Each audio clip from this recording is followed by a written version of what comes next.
तो क्या आपको लगता है कि डेरेक हार्डी को बीट नहीं कर सकते इस टाइटल के लिए? वेल, मुझे भी अभी यही लगता था, स्पेशली हार्डी की कंडीशनिंग और हार्ड और ग्रेनी फिजिक जो कि फाइबर से भरी पड़ी है उसको देखकर। बट अब मैं बिल्कुल मानता हूँ कि डेरेक वो 212 डिवीजन के फर्स्ट बॉडी बिल्डर होंगे जो ये टाइटल जीतने वाले हैं, हार्डी को हराने वाले हैं और न्यू मिस्टर ओलंपिया बनने वाले हैं। एंड ट्रस्ट मी, इस वीडियो में मैं आपको इतने सारे और इतने अच्छे रीजंस दूंगा कि आप मानने पर मजबूर हो जाओगे।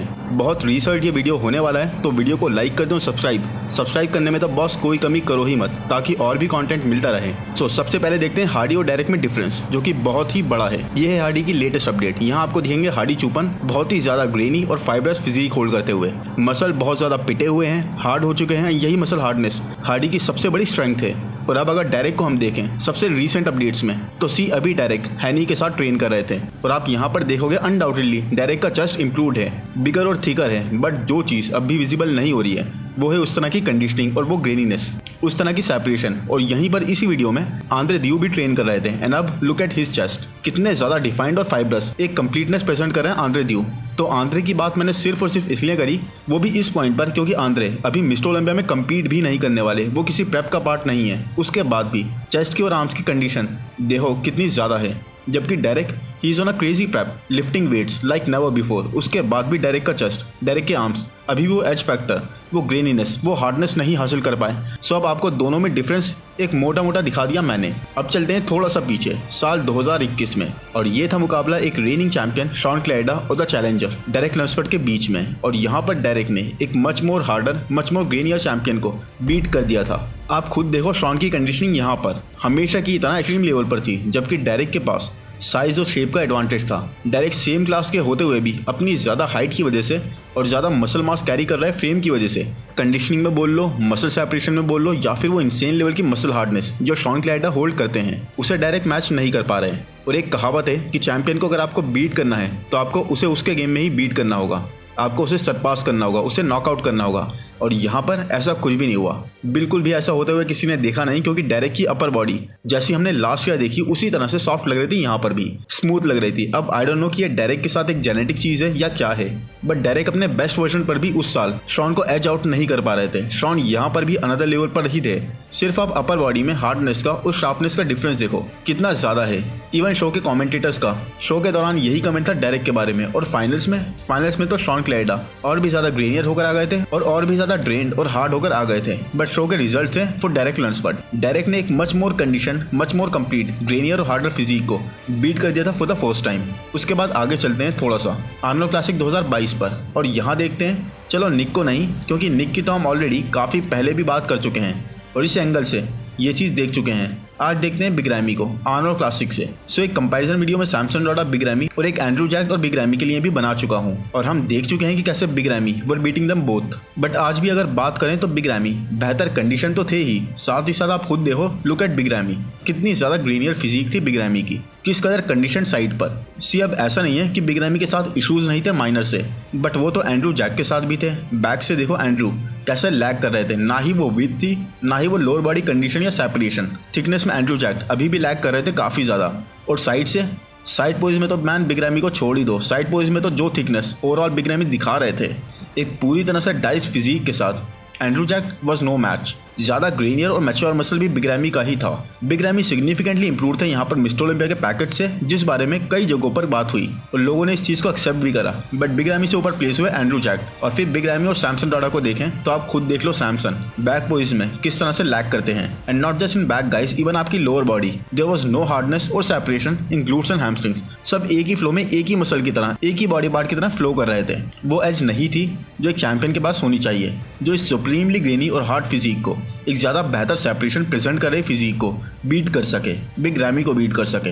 और बॉस आप अगर बोलोगे कि बिग रैमी के ट्राइसेप्स की एट्रोफी और बिग रैमी के बैक में जो इशू था नर्व डैमेज का, तो बॉस ये देख लो, इवन बैक में इशू के होते हुए भी बिग रैमी इस लोअर बैक के ना होते हुए भी कच्चा चबा रहे हैं सैमसन को। बिग रैमी की बैक थी तभी तो इशू थे, सैमसन की तो बैक ही नहीं थी यहाँ पर। And shows are won from the back, ऐसा बोलते हैं ना, चलो ठीक है, फिर भी 1% को समझ लिया, मान लिया हमने सैमसन के फैंस को खुश करने के लिए। बट यहाँ पर निक के सामने यहाँ का एक्सप्लेनेशन दोगे कि निक हार्डनेस ग्रेनीनेस लैक कर रहे थे, मसल मैच्योरिटी लैक कर रहे थे, या फिर कोई एक मसल नर्व डैमेज का शिकार था? मैं अपनी बात यहाँ पर भी खत्म कर सकता हूँ, बट फिर वो जस्टिफाई नहीं करेगा मेरे रिसर्च को। तो अब आगे नहीं, थोड़ा सा पीछे चलते हैं 2 महीने आर्नोल्ड क्लासिक से, मिस्टर ओलंपिया 2022 में। और यहाँ पर ऑलमोस्ट सब ने ही, चाहे वो फैंस हों, चाहे वो इन्फ्लुएंसर्स हों, चाहे वो जजेस हों, या फिर चाहे ओल्ड लेजेंड्स हों, कोई भी क्यों ना हो, सब ने ही ये बात कही कि डेरेक की अपर बॉडी वो soft, like really soft. Derek के कई पोजेस जहां बहुत स्ट्रांग थे, जैसे कि back double bicep, rear lat spread, वहीं डेरेक के कई पोजेस में वो पूरी तरह से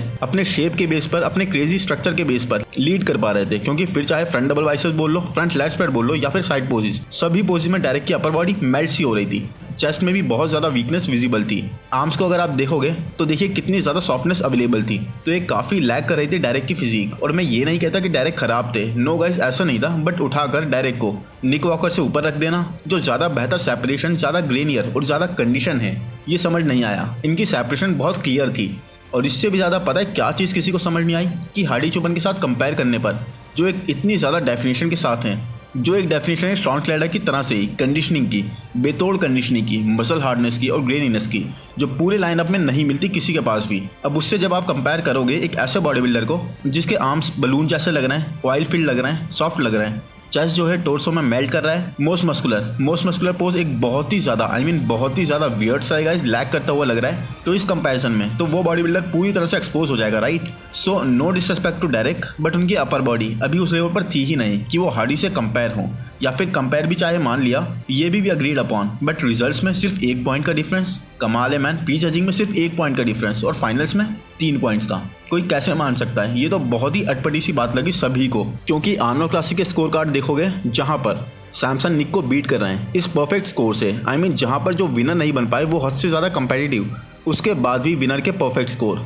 और ये चीज़ यहाँ नहीं, हम ऑलमोस्ट हर एक शो के स्कोर कार्ड में देखते हैं कि रनर अप और विनर में बहुत ज़्यादा डिफिकल्ट हो जाता है टू फाइंड आउट कि who is better, and then score थोड़े मिक्स्ड हो जाते हैं। उसके बाद भी कई बार जजिंग पैनल इस चीज़ के लिए ट्रोल हुआ है कि स्कोर कार्ड में सीधे 5 का पहाड़ा पढ़ लिया गया। बट यहाँ पर जहाँ डिफरेंस ज़मीन आसमान का था हार्डी और डेरेक में, वहाँ प्री जजिंग में सिर्फ और सिर्फ 1 पॉइंट का डिफरेंस। मजाक है क्या? और फाइनल्स में 3 पॉइंट्स का। तो ये तो नाकाबिले बर्दाश्त बात लगने लगी सभी को। तो इन चारों एग्जाम्पल्स में सिर्फ एक चीज़ हमने कॉमन देखी, और वो क्या थी? वो ये थी गाइस कि जजेस ने शेप को तरजीह दी। एक हार्डर, ग्रेनियर और मोर कंडीशन बॉडी बिल्डर्स के आगे शेप को प्रेफर करा गया। हार्डी हो, बिग रैमी हो, शॉन क्लैडर हो या निक वॉकर, जजेस ने अपना रुख पूरी तरह से एस्थेटिक्स पर कर दिया। उन्हें फर्क नहीं पड़ा था कि आप कितने ज़्यादा ग्रेनी हो, कितनी ज़्यादा कंडीशन होल्ड कर रहे हो, कितनी ज़्यादा सेपरेशन होल्ड कर रहे हो। अगर आपके पास एस्थेटिक्स हैं, आपका शेप अच्छा है, तो आपकी कंडीशनिंग अगर सिर्फ डिसेंट भी होगी तब भी यू विल बी प्रेफर्ड। जितनी ये बात अजीब लगती है उतनी इसमें सच्चाई भी है, क्योंकि यही हमने देखा है लास्ट के कुछ शोज़ में। और हालांकि डेरेक नहीं जीते लास्ट ईयर, बट बहुत ज़्यादा करीब तो थे जीत के। और अब डेरेक के पास उन सब चीज़ों के साथ साथ एक ग्रेट फैन फॉलोइंग है, एक बेटर ब्रांड एम्बेसडर बनने की कैपेबिलिटी, पॉलिटिकली प्रॉफिटेबल हैं, ये सब चीज़ें तो हैं ही।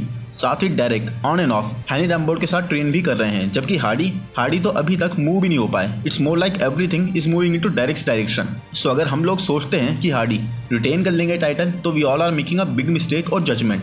क्योंकि बॉस रीजनिंग के लिए यही वीडियो दोबारा देख लो, बहुत अच्छे से सारे ही डॉट्स कनेक्ट हो जाएंगे। तो अब मैंने तो क्लियर कर दिया, अब बारी है आप लोगों की। कमेंट्स में मुझे ज़रूर बताओ कि आपको इस बारे में क्या लगता है, और मैं सारे कमेंट्स बहुत डिटेल में पढ़ूंगा और सोचूंगा उस बारे में, और क्या पता मेरी थिंकिंग में या मेरी ओपिनियन में कोई चेंज आ जाए, या उस पर भी मैं एक वीडियो बना लूँ। आई होप गाइस वीडियो आपको पसंद आया हो। पसंद आया तो प्लीज़ लाइक कर दें, चैनल को सब्सक्राइब कर दें, नोटिफिकेशन बेल को दबा दें। Thank you, bye bye.